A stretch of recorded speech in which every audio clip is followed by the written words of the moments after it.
2 ವಾರದಿಂದ ಏನು police complaint ಆಗಿತ್ತು ಒಬ್ಬ ಸಾಕ್ಷಿ ವಿಚಾರವಾಗಿ.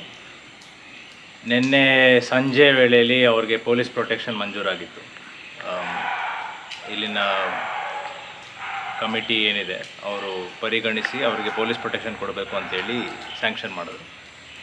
ಇವತ್ತು 164 ಸ್ಟೇಟ್ಮೆಂಟ್ ಅಂದರೆ ಮ್ಯಾಜಿಸ್ಟ್ರೇಟ್ ಎದುರು ಸ್ಟೇಟ್ಮೆಂಟ್ ದಾಖಲಿಸ್ಕೊಳ್ಳೋಕ್ಕೆ ಇವತ್ತು ಅನುಮತಿ ಕೊಟ್ಟಿದ್ದರು.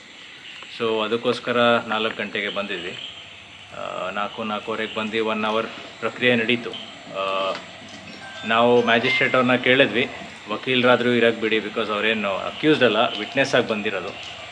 ಸೊ ಬಟ್ ಪ್ರೊಸೀಜರ್ ಅಲೌ ಮಾಡಲ್ಲ ಅಂತೇಳಿ ಅವರು ಏಕಾಂತವಾಗಿ ಪ್ರಶ್ನೆ ಕೇಳಿ ಸ್ಟೇಟ್ಮೆಂಟ್ ದಾಖಲು ಮಾಡಿದ್ದಾರೆ. ಸೊ ಸದ್ಯಕ್ಕೆ ಅಷ್ಟಾಗಿದೆ. ಏನು ಕಂಪ್ಲೇಂಟಲ್ಲಿ ಸ್ಕೆಲಿಟನ್ ಅಥವಾ ಕಲೆವಾರಿ ಏನಿತ್ತು ಅಂತ ಹೇಳಿದ್ದಾರೆ, ಅದು ಈಗ ಹ್ಯಾಂಡ್ ಓವರ್ ಮಾಡೋ ಪ್ರಕ್ರಿಯೆ ನಡೀತಾ ಇದೆ. ಫೋರೆನ್ಸಿಕ್ ಡಿಪಾರ್ಟ್ಮೆಂಟ್ ಅವರು ಬಂದಿದ್ದಾರೆ, ಈಗ ಮಹಾಜರ್ ಮಾಡ್ತಾ ಇದ್ದಾರೆ. ಇಷ್ಟು ಇಲ್ಲಿವರೆಗೂ ಆಗಿರೋ ಬೆಳವಣಿಗೆ. ಸರ್, ಊತಾಕಿರುವಂಥ ಬಾಡಿಗೆ ಅವ್ರು ಇವಾಗಲೂ ತೋರ್ಸೋಕ್ಕೆ ರೆಡಿ ಇದ್ದಾರೆ. ಸೊ ಪೊಲೀಸವರು ಯಾವ ಥರ ನೆಕ್ಸ್ಟು ಇನ್ವೆಸ್ಟಿಗೇಷನ್ನ ತೊಗೊಂಡೋಗ್ತಾರೆ, ನಾವು ರೆಡಿ ಇದ್ದೀವಿ. ಬಟ್ ಊತಾಕಿರೋ ಬಾಡಿನ ತೆಗೆಯೋ ವಿಷಯವಾಗಿ ಇವತ್ತು ರೆಡಿ ಇದ್ದೀವಿ. ಸೊ ಆದಷ್ಟು ಬೇಗ ಆದರೆ ಒಳ್ಳೆಯದು. ಅದನ್ನು ನಾವು ಪೊಲೀಸರ ಹತ್ರ ಮನವಿ ಮಾಡ್ಕೋತಾ ಇರೋದು, ಬಿಕಾಸ್ ಸಾಕ್ಷಿ ನಾಶ ಎಲ್ಲ ಆಗಬಾರ್ದು. ಇಷ್ಟ ಆಗಿದೆ ಸದ್ಯಕ್ಕೆ. ಈಗ ವಿಟ್ನೆಸ್ಸನ್ನು ಎಲ್ಲಿ ಕೊಂಡು ಹೋಗ್ತಾರೆ ಅಂತೇಳಿ ಪೊಲೀಸ್ ಕಸ್ಟಡಿಯಲ್ಲಿ ಇಲ್ಲ ವಿಟ್ನೆಸ್ನ ಅರೆಸ್ಟ್ ಮಾಡಿಲ್ಲ, ನಮ್ಮ ಜೊತೆ ಇರ್ತಾರೆ. ನಿಮ್ಮ ಜೊತೆ ಇರ್ತಾರೆ. ಸೊ ಆರೋಪಿ ಯಾರಂತ ಹೇಳಿದ್ರು, ಅದು ಸ್ಟೇಟ್ಮೆಂಟ್ ನೋಡಿದ್ರೆ ಗೊತ್ತಾಗುತ್ತೆ. ಯಾಕಂದ್ರೆ ಸ್ಟೇಟ್ಮೆಂಟು ಪ್ರೊಸೀಜರ್ ಪ್ರಕಾರ ಲಾಯರ್ ಕೊಡಲ್ಲ, ಸದ್ಯಕ್ಕೆ ಬರೀ ಇನ್ವೆಸ್ಟಿಗೇಟಿಂಗ್ ಆಫೀಸರ್ ಹತ್ರ ಮಾತ್ರ ಇರುತ್ತೆ. ಸೊ ಸ್ಟೇಟ್ಮೆಂಟಲ್ಲಿ ಗೊತ್ತಾಗುತ್ತೆ. ಇನ್ವೆಸ್ಟಿಗೇಷನ್ ಇವರೇ ನಮ್ಮ ಲೋಕಲ್ ಪೊಲೀಸರು ಮಾಡ್ತಾರಾ ಅಥವಾ ಬೇರೆ?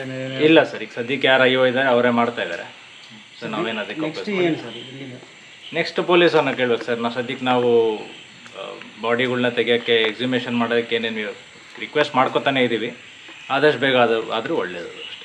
ಇದಕ್ಕೆ ಕಮಿಟಿ ರಚನೆ ಮಾಡಿದ್ದಾರೆ ಸರ್? ಬೇರೆ ಗೊತ್ತಿಲ್ಲ ಸರ್. ಇಲ್ಲ, ನಮ್ಮ ಎಲ್ಲ ನೋಡಿದ ಇಲ್ಲದು ಅಯ್ಯೋ ನೋಡ್ತೀವಿ ಸರ್. ಓಕೆ, ಇಷ್ಟು ಡಿಲೇ ಯಾಕೆ ಅಂತೇಳಿ ಸರ್? ವಿಟ್ನೆಸ್ ಪ್ರೊಟೆಕ್ಷನ್ ಕೊಡೋಕ್ಕೆ ತುಂಬ ಡಿಲೇ ಆಯಿತು ಅನ್ನುವಂಥ ವಿಷಯದಲ್ಲಿ ಪ್ರಶ್ನೆ ಕೂಡ ಬಂದಿತ್ತು.